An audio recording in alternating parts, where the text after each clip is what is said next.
surprised me with a wedding. Not an engagement, a wedding. Like, surprise, we're married. He flew me to Hawaii, where a pastor was waiting with rings in a gazebo. I wanted to run, but you can't run from Hawaii to California. So the lesson here is if you want to surprise your boyfriend or girlfriend with a wedding, do it on an island. We came home as a married couple, and I didn't know that married people were allowed to say no to having sex. I thought that's what married people do, and it's what my husband wanted, so I had sex every day for 11 years. That's roughly 4,000 days in a row, and I would like a fucking Guinness World Record for that shit. Thank you. I never thought I was really doing it for him. I just thought that this is how you showed someone that you love them, and if you did what they wanted and they were happy, then, you know, I could be happy too. I didn't realize that my own needs also mattered. It took me a really long time to figure that out. But before I did, I thought my life was good. I liked my husband. We figured out how to keep 2 kids alive. My son was 6.5. My daughter was almost 1. We had a dog, and we rented a house in the valley. And on paper, my life was really great for a 32-year-old woman. But we don't live on paper. One night after we got the kids to bed, my husband said to me, I think you had an affair when we started dating. And I was like, really? Because we've been together for 9 years, married for 7, and you never asked me about this, and that's odd, and where's this coming from, and why did you think this? And by the way, I didn't have an affair. He really wasn't satisfied with my response when we went to bed that night, and after I had sex with him on day 2,142, if you're counting, I had the eeriest feeling. I kind of thought this was not right, and maybe back then I knew this was the beginning of the end. I didn't really know what the next couple years would bring, except for a lot more sex. So a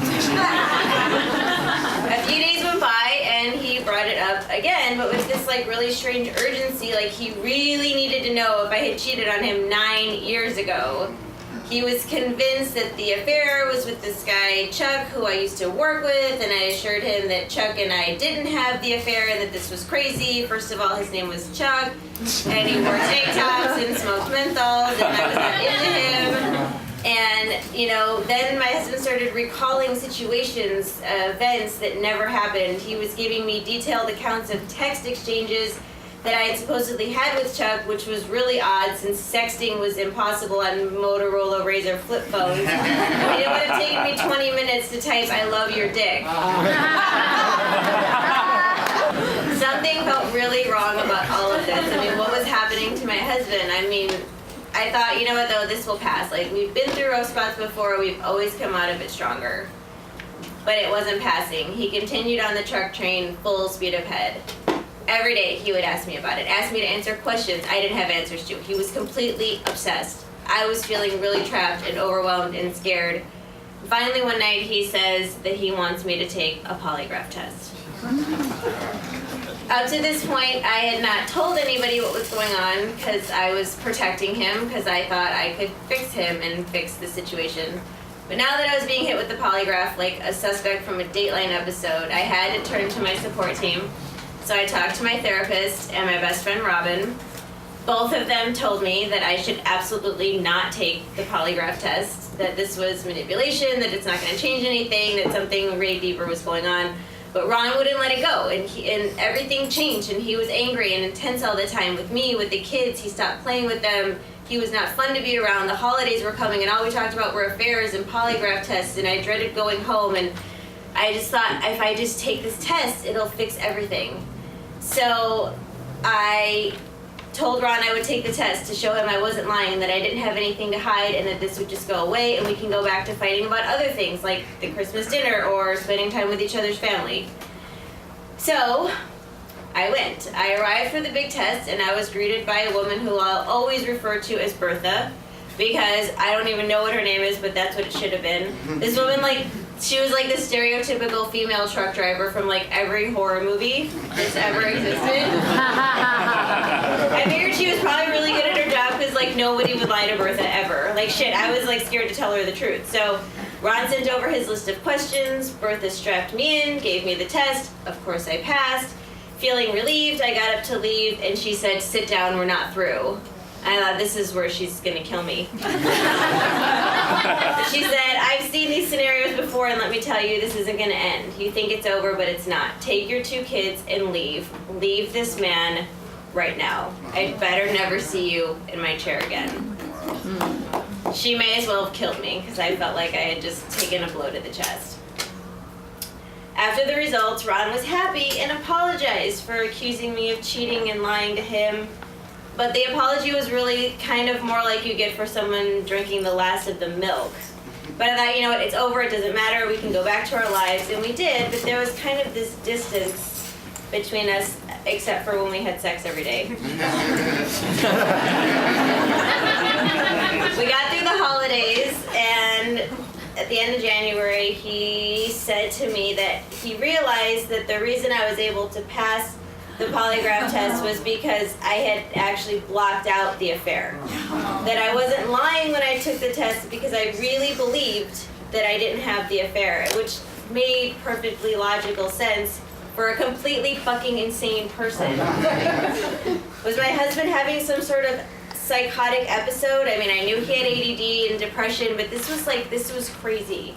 It consumed our lives, and this time the accusations started to come again. They were more intense. He started to get mean. He was calling me a liar, a slut, a whore. He would call me at work, ask me how I could be such a lying slut, and when I'd hang up on him or refuse to talk to him, he would call me incessantly and send me paragraph-long rants of text messages. He nicknamed me the Ice Queen because only someone as cold as ice could do what I did to him. I should have divorced him then for his horrible insults, but despite all of this, I continued to sleep with him. Sex was the only way to really calm him down. The times that I would stick up for myself and he'd get really angry, he would scream and yell and take it out on the kids. He started getting really mean to my son and treating him terribly, so I would just have sex with him all the time to placate his anger. One Saturday morning, he woke me up at 6 a.m. telling me to admit that I had the affair. I told him I was never going to admit to doing something I didn't do. So he proceeded to pull a gun out of the nightstand drawer, put it to his head, and said, tell me right now, or I'm going to pull this fucking trigger. I was screaming, and my daughter woke up crying in her crib, and he put the gun down. But I really wish he would have just done it. I grabbed the kids and left. But then I went back. And I stayed. I got the guns out of the house, but I stayed. There was something in me that saw that he was sick and I could fix him, I could help him. The verbal and the sexual abuse continued, and I stayed. He was mean to our kids, and I stayed. I was scared to be in my own house, and I stayed. And he finally made arrangements to leave and go to a treatment center. But then 3 days in, he left because he said it just wasn't for him. That was really the first time I realized I couldn't help him. But a few months turned to 6, and I told him he had to be out by September 1st. That was it. But on the night of September 10th, he was still there. He was actually home that night and not drunk or acting crazy. In fact, he was sad. He said he knew he had to leave, and he asked me if we could have sex again because this would probably be the last time we ever would. So I said yes. We started having sex. He was behind me. He started to reach his arm around my neck, and he started choking me. Not like in the 50 Shades of Grey kind of way. This was real. He was choking me, and suddenly I couldn't breathe. I started clawing at his arms hard enough to break the skin, pull at his muscle, which caused him to loosen his grip enough that I could scream, and I just screamed my son's name. I didn't know what to do. And my husband had just tried to kill me. And I should have called 911, but I didn't. I just asked him why, and all he could say was he didn't know why, but he just had an impulse to put his arm around my neck, so he did. I mean, he tried to kill me because he felt like it.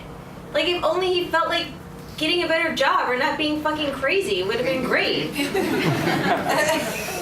I didn't tell anybody what happened for almost a week.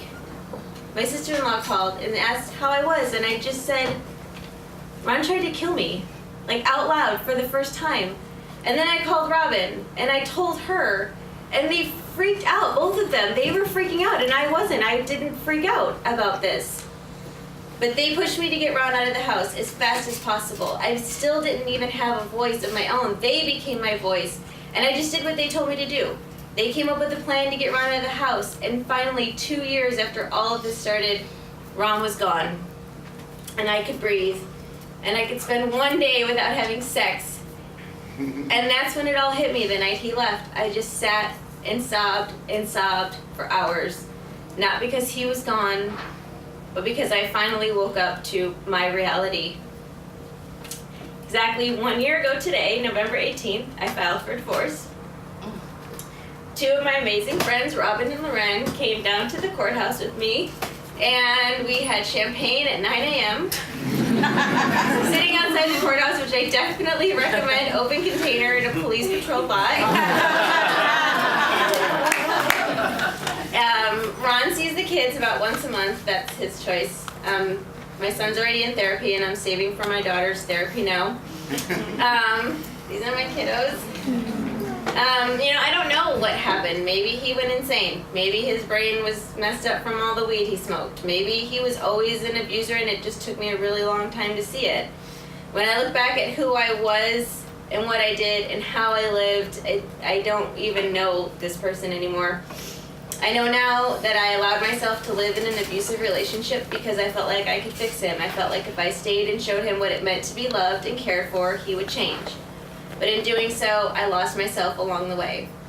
I don't like the word victim. I don't think of myself as a victim of domestic abuse. To me, victims are people who are held against their will and forced into horrific situations. I chose to stay in an abusive marriage with an abusive man. And I said yes, and yes, and yes, until there was nothing left. In the end, I chose to look inward and say, why did I do what I did? And then I dug deep to really ugly, scary places and found answers, and I figured out that I'm deathly afraid of being abandoned, and I'm willing to risk my life in order not to be. I figured out that putting myself first is not a bad thing or a selfish thing. I learned that you can't fix anybody but yourself, and I learned to let people help me and say, I can't do it all on my own. But most importantly, I learned to say no to sex, to bad relationships, to things I don't want, and to surprise marriages.